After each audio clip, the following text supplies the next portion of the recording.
I did see a couple of them come on. I'm such a tactile person. It is, very validating and very comforting to see body language, to see faces. Even if you're upset and angry and you disagree with me, don't bother about it. I know turning on the camera means we have to fix our hair and our lipstick and make sure that, it's okay. But I'm not judging. And I'm certainly very happy to see your faces and see, how you're responding to what I might be saying. So I would really love to know, what is it that you have done thus far? And if one of you can give me a quick thing about, one, either what you have done thus far, or what is it that you're looking for right now at the end of the day? Anyone?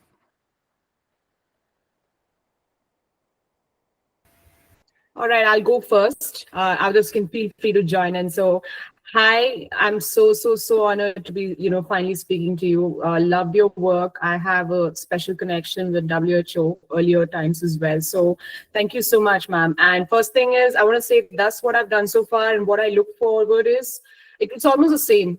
I have been, loving connecting to so many different and diverse women from so many fields over the past 2 months. And I'm fortunate that Lakshmi gave me the opportunity to do so. And that's what I even look forward for, not just today, but the next 4 days, including the next 2 days of the virtual conference and the final main day conference, connecting with more women, because everyone is at the top of the game, and it's actually impressive to see the same. Yeah, so that's what I look forward to. All right. All right, Rashmi. Okay,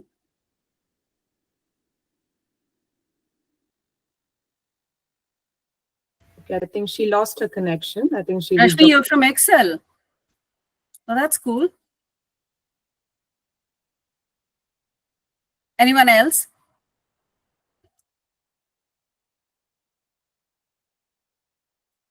Okay. Fun fact. You got many fun. Yes, Suvarna.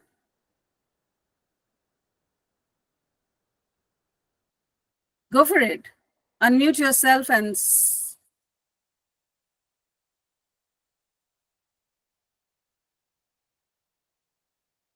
Okay. Let me tell you, research suggests that it is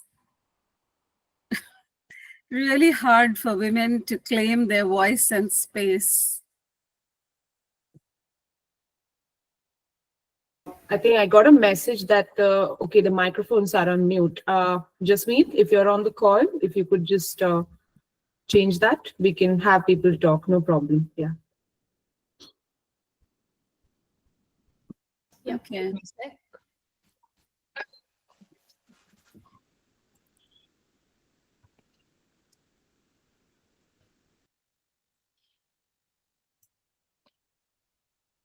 Okay, sorry, I seem to have gone out of format, and maybe I was the only one who was supposed to speak. But please leave a message in the chat box, and that'll be lovely. And as and when the support team can get the mics off, we will be fine. And what I'd like to say is, introductions are a little overwhelming, even if they are my own introduction. Sometimes I find them interesting in the sense that listening to my own work can sometimes be a gentle reminder to not just acknowledge oneself, but also recognize that there is so much more to be done. I am talking today to the idea. I'm going to just request the admin team to please make sure that the mics are off. Mics are available for people to speak up, because that would, engaging and interacting would make it more fun. And I do have some slides that I'd like to share and talk to. So if you can let me know who you are and, what is it that you're looking forward to from this session, that definitely helps.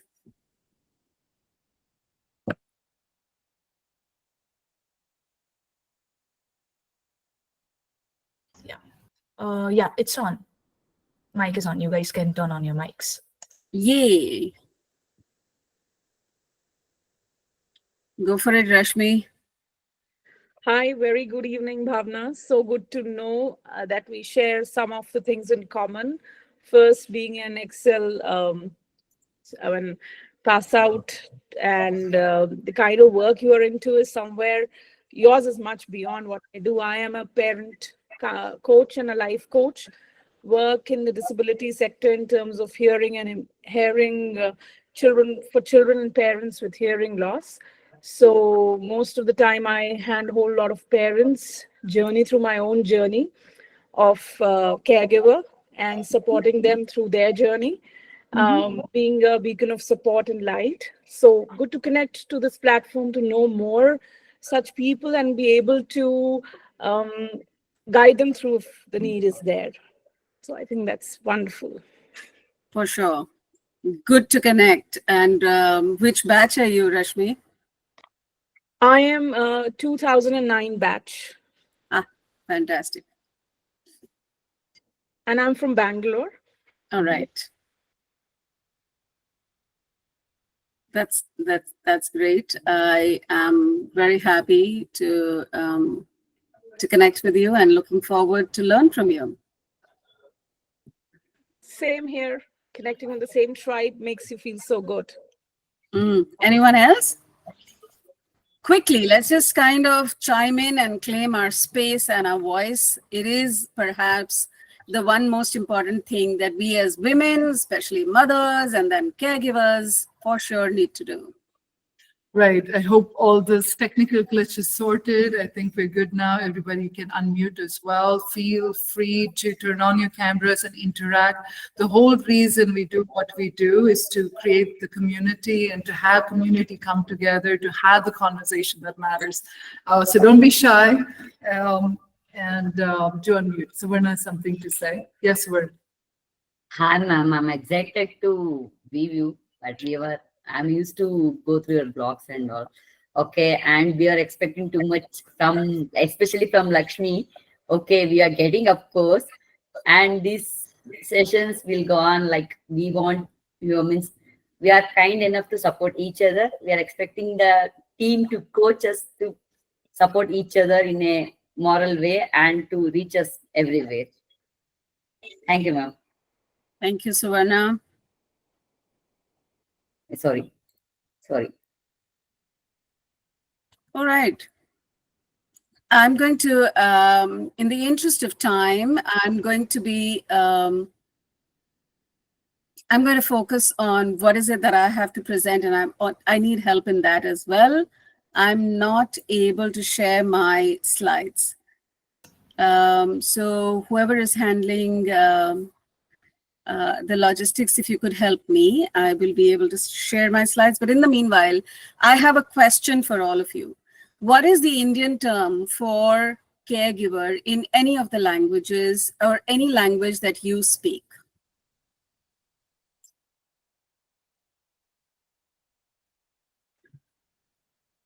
Anyone? Can you tell me a term equivalent to caregiver in a language that you speak in? If I call it in Hindi, it is sevadar, seva karne wale, sevadar. Right. Would you say that to a family member?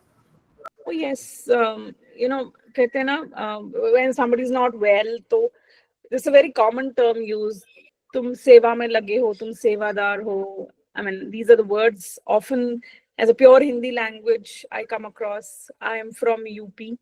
So if pure Hindi comes there, so these are the words often one comes across. If you are into caregiving or if you are caregiving some old and sick in the family, so these are the words After All right. yeah. Yeah. Anyone else? Rashmi, you may be the first College, person. Yeah. Hi, Suvarna. Go ahead. ಕಾಳಜಿ ತೋರಿಸುವವರು in Kannada will also say ಪೋಷಣೆ ಮಾಡುವವರು. The different words in Hindi also poshakas, and that will usually basically we are from Karnataka, we used to say ಕಾಳಜಿ ತೋರಿಸುವವರು, ಪೋಷಣೆ ಮಾಡೋರು. Like that we will used to speak in Kannada. Are these terms you would use for family members? No, ma'am. They are our, we can't say they're well wishers. They are part of our life, and they used to be in our life pattern. So we have to in hand with them. They are not caretakers. They are more than that. We can say they are our well wishers and more that words, kind of words we used to use. Apart from caretaker, we can't use that words to, especially for family members. If I'm not wrong. Yes, Yeah, you that's can't right. use directly for a family member, but it is what the outside world might look or call you as. Yes, You yes. definitely, give your heart and soul to caregiving without even thinking about your own self at times. Yeah. Janasevakaru, especially if it is beyond for society, we'll call it as Janasevakaru, Sevakaru, or like once again, the same equivalent to Hindi words only. Yes. And we'll in a large sense we'll use Janasevakaru. Yeah. I have asked this question in many forums, and every time I have asked this question, who is a caregiver? I hope you can all see my slides. Yes, ma'am. All right. Fun fact, there is no term equivalent to a caregiver in any of the Indian languages. When I ask large groups of people and, conferences across types of work, etc., the closest someone would say is ma or mother.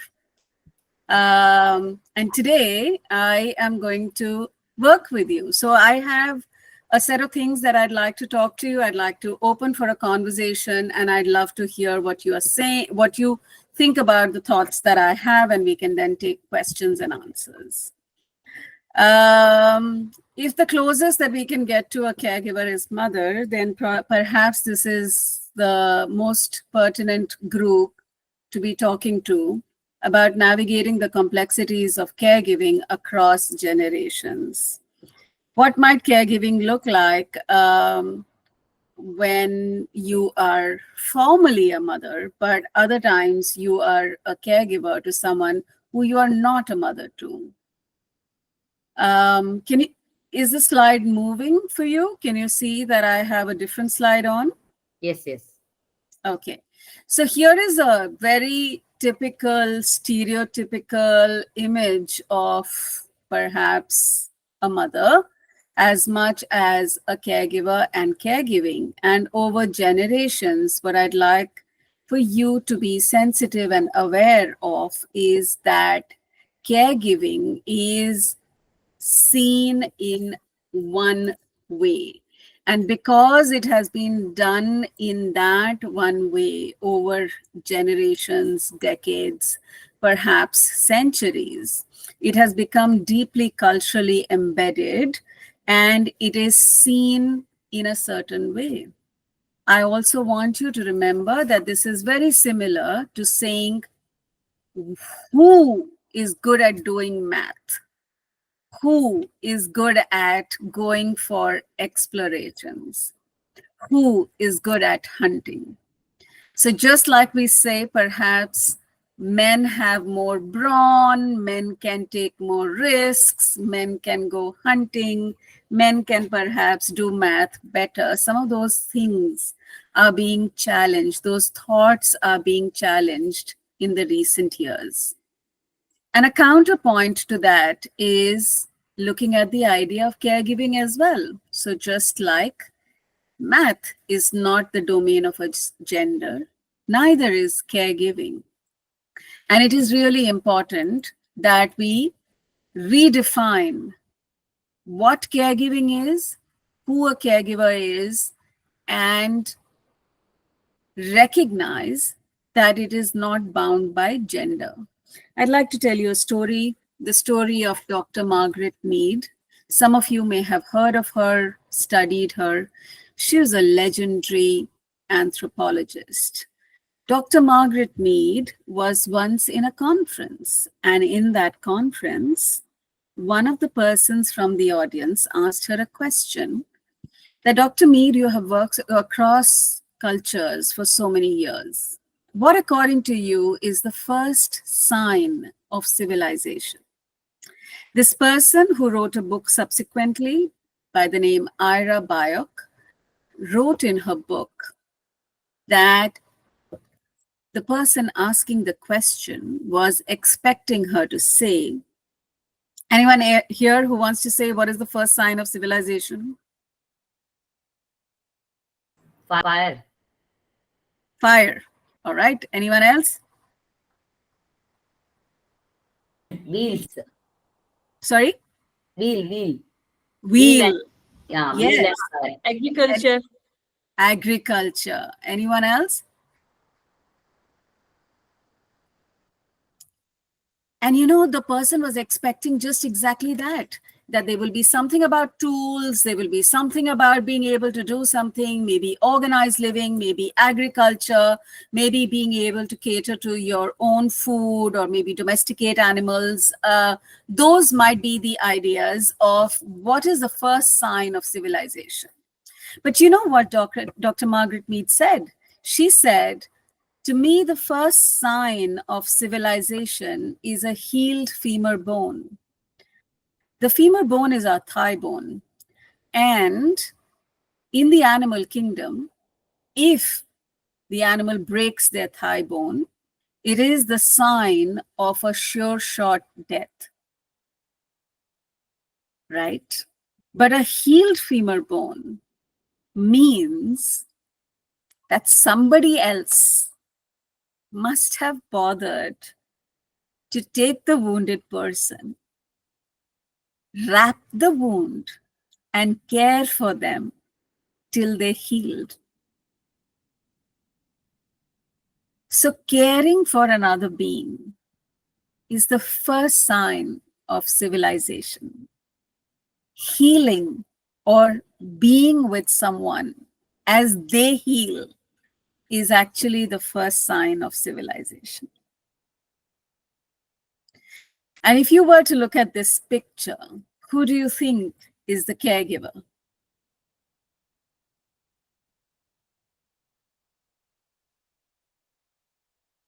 Anyone?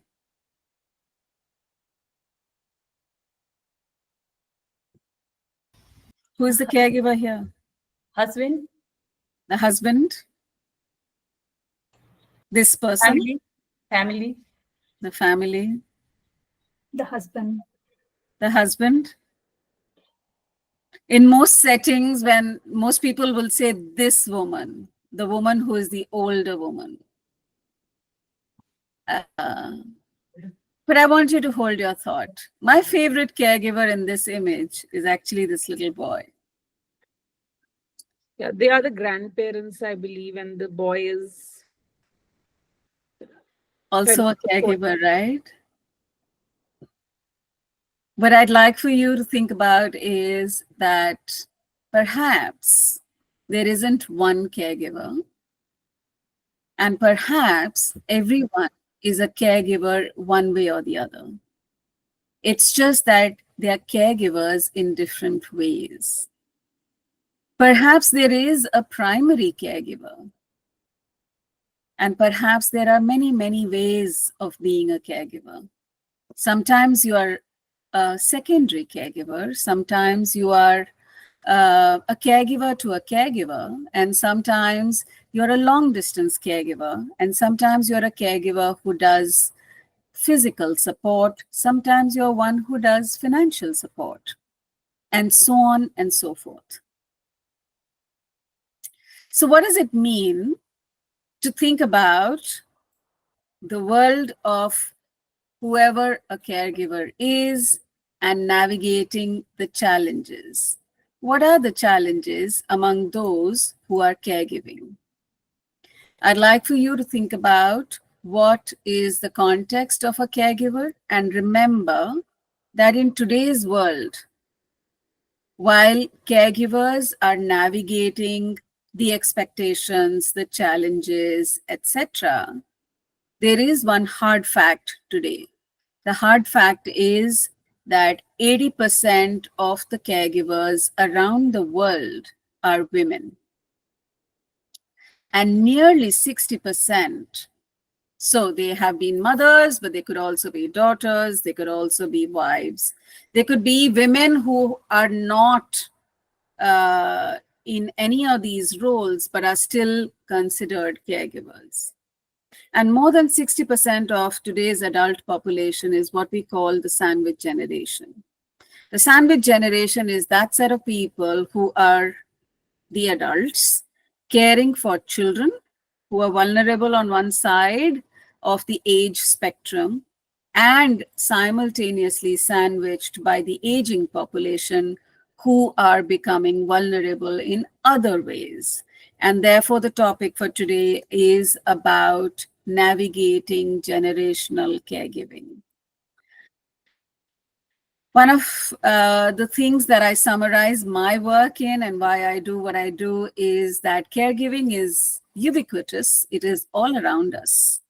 It is there in every home, and yet it is invisible, unrecognized, underappreciated, and underserved. And caregivers are the last priority. Often, caregivers themselves don't prioritize themselves. And we do have the pressure and the norms or social norms of stories and mythology in which we have framed caregiving in a certain way that makes it hard for caregivers to prioritize themselves.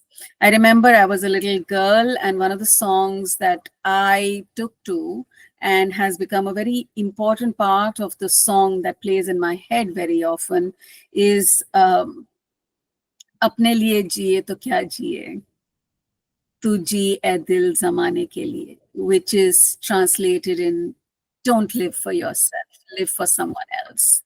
And I'm sure there are many, many other things that have influenced and that do tend to influence women and girls and caregivers over time. I'm going to play a short video I'd like for you to see and then share with me what you think about this video. Can you hear? I'm sorry. What do I say about myself? Take care of myself.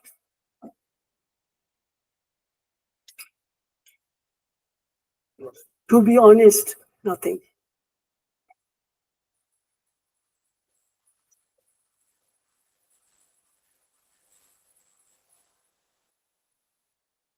There was a period when I had gone to the doctor and he said, "You're clinically exhausted." You don't know which way you're heading. You don't know where to start or where to finish. I can't trust anybody else with my husband. I want to do it on my own. Focus on giving the level of comfort, giving the right treatment, supervising the treatment. You go to become a counselor sometimes. Sometimes you go to scold them like a parent. You know, sometimes you go to be really loving and caring. There used to be a time when I just slapped my husband.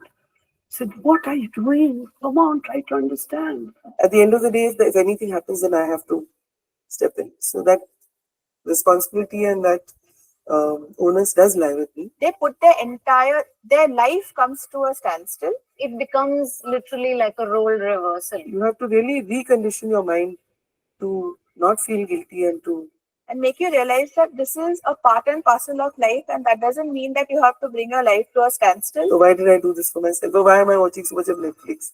I feel I deserve it. If I could find little time to sit down and paint, that would give me a lot of energy and happiness. It's about being a doctor, being a nurse, being an oncologist, or being, in palliative care. And one would take a lot of pride at saying that, well, I've set up this facility on palliative care. That would be a matter of pride. But in one's own personal life, caregiving is pretty much a very thankless job.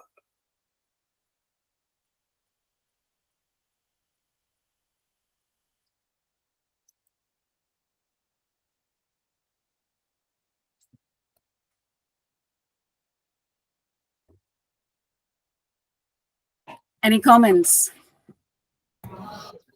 And hence, That was powerful, like very powerful. And the video kind of summarized the reality that's untold. I think, and hence a caregiver burnout, which is often undermined, overlooked, and sabhi to karte hain, tum to nahi ho. You know, we all have done in our, and you are not. And if you self-care, you become selfish. Oh, acha, you know, this is happening. So at the end, maybe you tend to think, oh, is it guilty that if I go for a walk or take time for my exercise? But then if you do it and create that boundary, after a time you are able to stop and reinforce back then thinking, yes, there's need, and then you create ripples that those who say themselves end up doing, taking care of themselves, I think. Thank you. Anyone else? Caregivers, this word is actually underrated in our society because we are conditioned to take granted them. कि Yes. they will do no matter what. आप बोलो या ना बोलो हमें तो वो मिलेगा, they will do, and that's why it's very underrated because our conditioning is like that since era. Um, so that's we sometimes we forget to respect them, to Yes. love them, to care them, because they also need love, they also need respect, and they also need care. So Yes. I think we all should, even our family, community, whole world should take care of them. Because they are Thank the you. very, very powerful person, whoever is this. Yes. Whether it's a husband, wife, family, parents, kids, or our house helper, or our society helper. For sure. For sure. Yes. Thank you. Thank you. I have seen this film, as you can imagine, hundreds and thousands of times, and yet it chokes me every time. And, you know, it's insightful every time. It just leaves me with a little hollowness in the pit of my stomach. And what I'd like for you to do is take a moment and think about it, that while caregivers are invisible, there are all kinds of caregivers and there's all kinds of caregiving. And then there are mothers. Yeah. And if we were to step back and say, but how do we look at mothers, right? We look at mothers. We do have a society in which there is a subtle subtext and a narrative about, you know, mothers are this, that, and the other. There is some kind of a pedestal. There is some kind of a respect. There is some kind of, you know, a social status. But there are many, many other forms of caregiving which do not get that status. So that's one.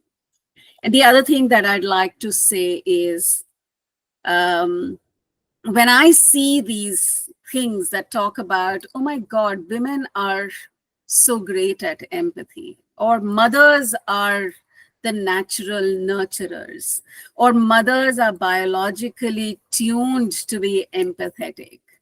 You know what my response is? I don't know about all of you, but my response is, oh my God, that is such a trap. I am not willing to take that compliment. It is a trap, and it is a trap that all of us need to avoid.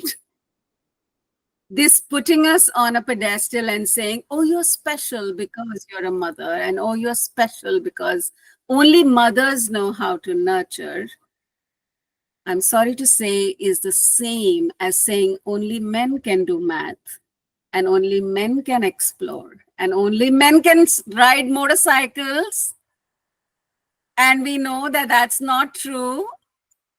And we know that women can ride motorcycles and fly planes and do math and do rocket science. And I think it is equally important for us to stop being put on a pedestal and being told that, this is only a mother can do this. Haven't we heard that so many times? Only a mother can take care. And see, the way that it works is, and that's what I kind of point out all the time, is that because we do it for children, and there are many mothers, myself included, I'm a mother by adoption. I'm not a mother by biologically having a child. And I don't think that makes me any less a mother. Ask my daughter, and she will tell you that my being not being her biological mother has very little to do with not just the affection that I can give her, but also how strict I can be, and also how demanding I can be, and whatever else. So I'm the full package. And I think there are many men who are great mothers. My husband, for example, sometimes is technically or archetypically a better mother than I am many times.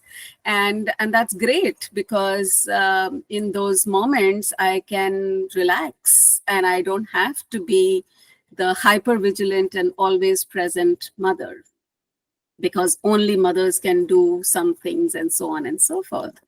So I think it is really important that we are mindful of the social narratives that are created around us, that typecast us, not just as women, but as mothers, and more so as caregivers.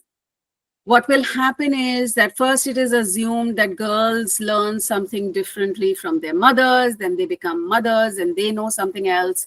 And then it just becomes an unbreakable trend. Then, because you have done all of this, you are better suited to care for those who are unwell. You are best suited to care for those who are aging and who need support. And then it just, the care-related work never gets redistributed. Okay? Would anybody like to make any comment at this point before I present? And I will take the time to get back my slides up.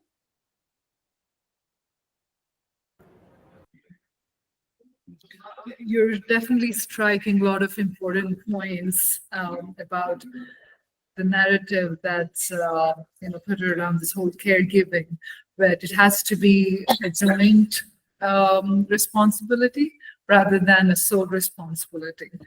And also, it's like when you're dealing with caregiving and the problems, it's also about its give and take. And it's if there is any kind of an emotional trauma within the relationship, it's only going to make things even more intense, because it's pretty much emotional pull and tug of war, right? So what's your thought on those things? All right, thank you. Thank you, Lakshmi. Anyone else?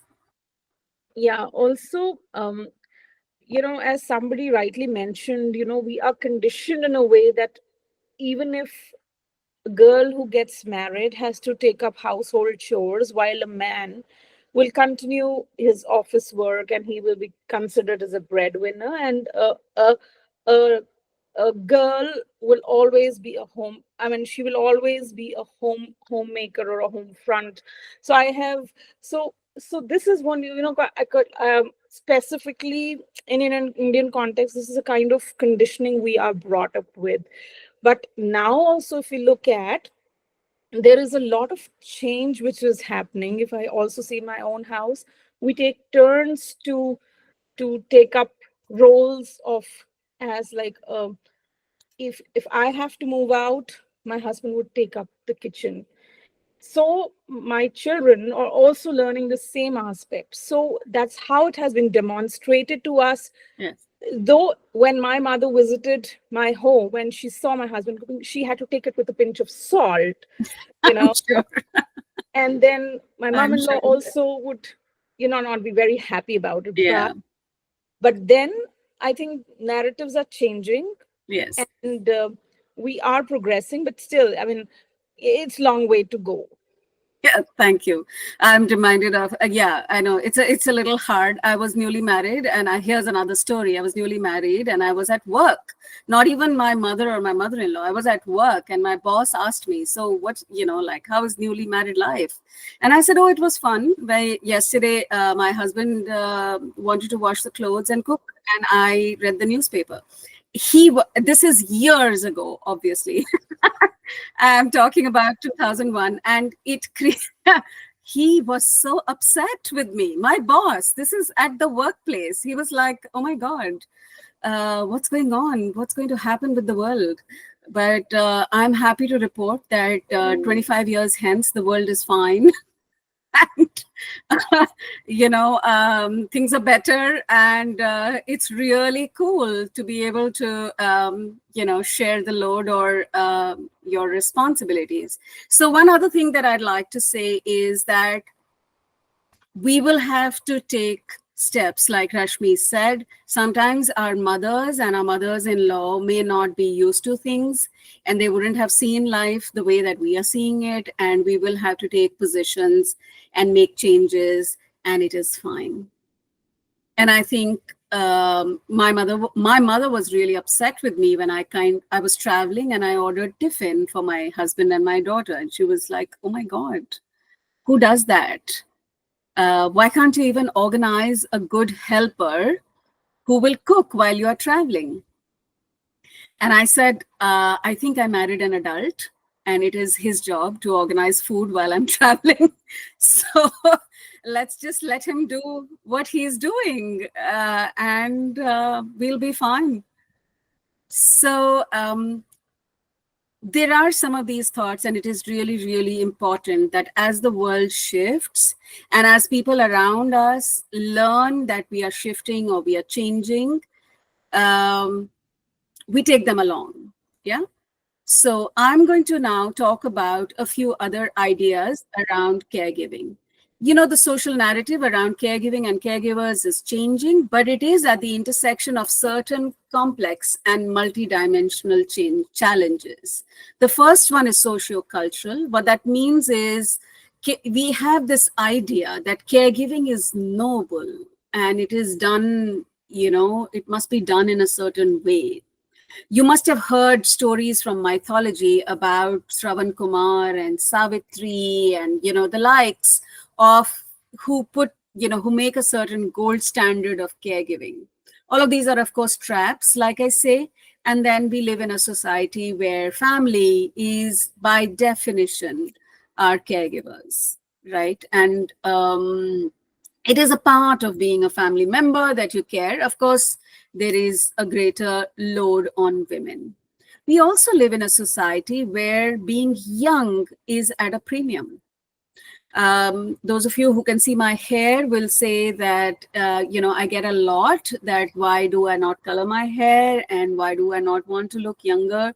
And I want to really tell everyone that to each their own. I feel that it's a real privilege, the fact that I have reached the age that I have reached. I know many people are not able to reach this age, and I'd like to carry this the way that I feel comfortable. I don't have to be young. And we do live in a society that has anti-aging being sold to us. Longevity is at a premium, and we are compromising living a full life. The second big idea that is around us all the time is gender and role stereotypes, in which women are certain type. And there is the concept of unpaid care work. Many of you may have heard about it, but I'd like for you to know this, that the way economics defines work does not account for any amount of caregiving that is done in a domestic setting. So those of you who have studied economics will know that the care-related work in a home that is done doesn't add up to the GDP of a country. This is called the unpaid care work. But everything is measured by what gets paid for and what is the GDP of a nation. How much do you earn? and what can be accounted for. The entire economy of not just a family, but a country or the world actually sits on the shoulders of unpaid care work that women and girls do. And the third complex idea is mental health, which is now assuming greater significance. Mental health, we know, is something that we are only learning about now, and it is seeking help for it or seeking guidance on it is definitely a taboo or a stigma, and services around them are so intangible that they are difficult for people to understand, both in terms of what can be done as well as in terms of its impact on us as individuals or groups in the short term and the long term. I did mention some statistics around unpaid care work. Unpaid care work in India, daily, women and girls do 3.26 billion hours of unpaid care work. This is equivalent to 1 trillion US dollars of GDP. It is 20 times the healthcare spends in India and 8 times that the country spends on education. All this work is unaccounted for, and it includes cooking, cleaning, caregiving, supervising, hiring the help, buying the groceries, and so on and so forth. That all of us naturally do. And every time somebody tells you women are natural multitaskers, women are naturally good at nurturing, you know why I say it's a trap. It's a trap to keep you in unpaid care work, and that then has other ramifications. A key component of care work or for caregivers is this other idea that is prevalent, which says self-care is selfish. And that, of course, it is changing now. There are many forums and there's so much conversation around self-care. But again, self-care is presented like it's not the same. It's not about going to a spa and buying a beauty product. Somebody told me that when I wear red lipstick, I feel I'm caring for myself. That's cool, but I'm not sure if that is really self-care. Self-care is a balanced life, an opportunity to achieve your dreams, an opportunity to voice your thoughts and expressions, to give your being a sense of meaning and purpose, as much as it is getting the downtime to relax, to connect, not just with your friends, with your loved ones, but also with yourself. And therefore, self-care is really a very intentional and a very involved act. And for sure, prioritizing oneself such that it is toxic may, of course, be bad, but self-care, when absolutely denied, is equally toxic. And self needs to be in balance with others that we are in connection with. There are two key ideas over here. One is that of our identity, and the second is the role that I'm playing. So who am I is very important to be balanced with what is the role that I'm in. A very large number of people in general, but women and mothers in particular, their idea of who am I is merged with the role that you're playing. Who am I is much more than the many identities you may have. You are a mother, you're a daughter, you're a partner, you're a friend, you're a citizen, you're a professional, you're an artist, perhaps a dancer, perhaps, or a poetess.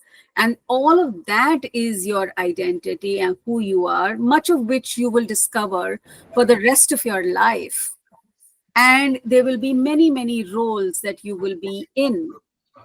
And there is always a tension between the role and the identity. And it is really important that we invest some time in ourselves to understand ourselves, to say, okay, here is who I am, but here is a role that I'm playing. Yeah, that's beautiful. So that's absolutely amazing. Are there more slides? Because I think we're almost getting close to it. I wanted them to have a bit of interaction with you because I'm sure they have a lot to ask, and you're just wealth of knowledge, and feel like we need like a whole day with you to dig into your brain. I think that's a great point at which we could take a pause. I can, as you can imagine, I can go on for days and talk about this topic. I'm It's such an deeply important invested in it. topic because I feel like, the burden and the stress that these women are under, but it's not spoken about. It's almost like expected by the society to do, but then how many responsibility can a person take? And especially if it is a cooperative dynamics between family, it's fantastic, but that's an art in itself to achieve it. And Yeah. if there are things that is underlying and there is a resentment or other things, it's only going to make things even more complicated. And then add other social pressure and financial pressure, it's only going to mount. And there isn't a way to even discuss or voice it because it's almost like the expectation and the burden of the expectation that weighs people down. So we'd love to keep this conversation going, and probably we need another round of session. Would anybody I'd just like to close with one thing, which is that it is really important to recognize the difference between caring for bringing up a child and caring for an adult and caring for an older adult. And when we are talking about caregiving across generations, you may be the most well-equipped person, but we have to differentiate. You don't do the same kind of caring for a child who has a future, who has to learn skills, who has to grow up, who has to become an adult. You don't do the same kind of caring with when you are caring for an adult, perhaps your partner. And you for sure don't do the same kind of caring when you're caring for an older adult who is aging, but has probably seen a very different life and is slowly losing their faculties. And who do you think is the hardest set? Oh, I wish there was a formula. Right. Yeah. I wish there was a formula of saying this or that. Right. Both are important. It is so personal. It is so unique. It is so much a function of so many other things. It's a function of the personalities involved. It's a function of the ecosystem you're a part of. And who do you want to be?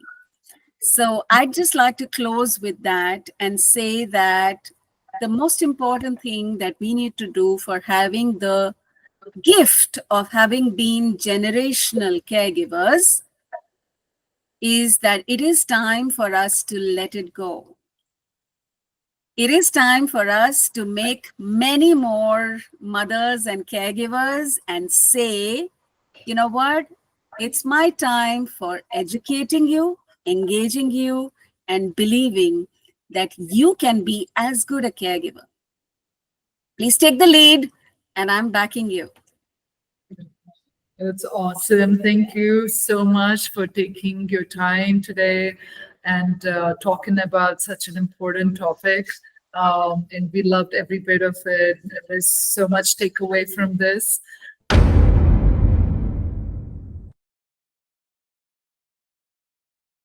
Mompower 360, an empowering community for moms just like you and me.